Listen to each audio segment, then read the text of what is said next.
There are only bad options. It's about finding the best one. You don't have a better bad idea than this? This is the best bad idea we have, sir. By far. The United States government has just sanctioned your science fiction movie. I know that you did go and meet with some of the people from the CIA, and you met with Tony Mendez. What did you learn about that time, or just from the CIA in general, like that helped inform the role for you?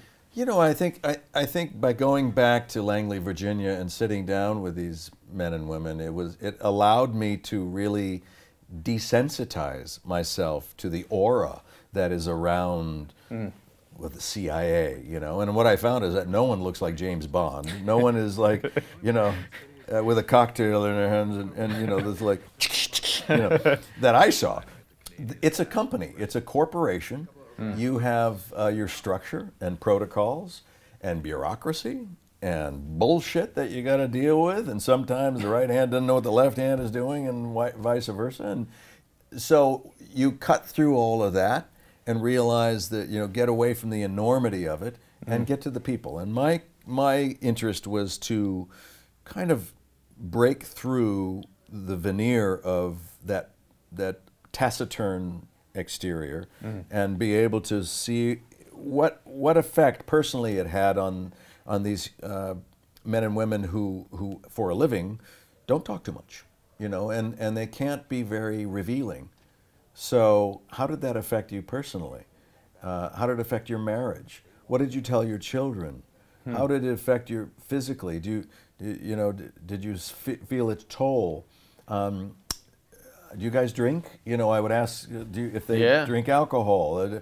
When did that start? So I was asking all these questions that they probably thought was like, wait a minute, that's not about the CIA.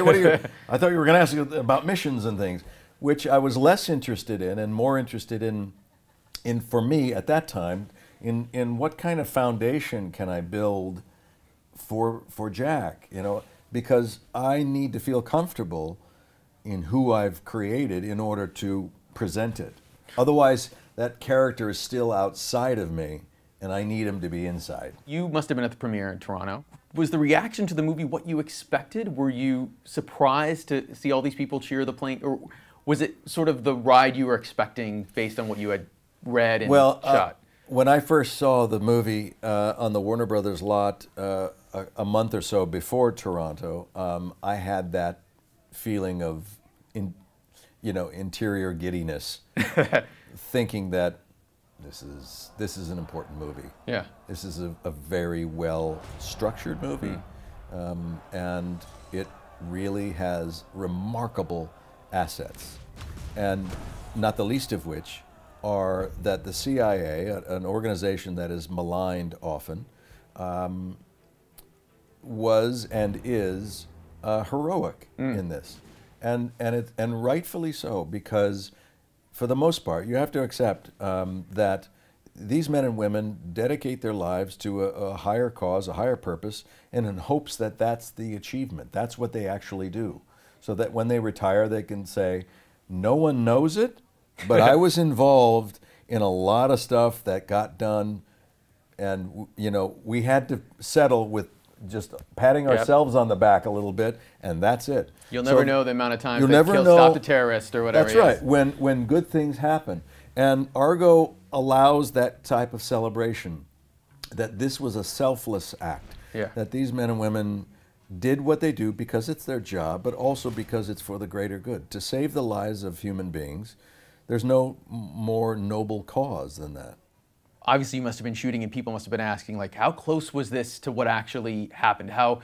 Is it more real than we think, or was it a little bit of fudging? The admission is that Argo is first and foremost an entertaining film. Right. Film entertainment. And the fact that it's based on a true story makes the story and the experience of watching the movie all the richer, and that can't be taken away. That in and of itself is a valuable entity. movies have always taken liberties in order to tell a story, truncated stories, compressed time capsules, and that sort of thing, chronology of a story. For instance, in my composite character, there were several people at the CIA who were pulling strings while this mission was going on. But for the sake of following the story from an audience standpoint, the producers felt that if we had one voice, one visual and one voice there, it would be stronger and easier, so that the audience doesn't go, wait a minute, who's that guy? And not stay on track. Yeah. So whenever it cuts back and you see me, they immediately think CIA. That's his CIA guy. And so that's how you're able to follow the story. So that's why my character was a composite character to begin with. Well, can you talk about Ben as a director and compared to some of the other directors you've worked with? And obviously, I know you've worked with other actors who've been directors before. Is it a misnomer to assume that if someone is a established actor and then they become a director, that they're therefore actor-friendly?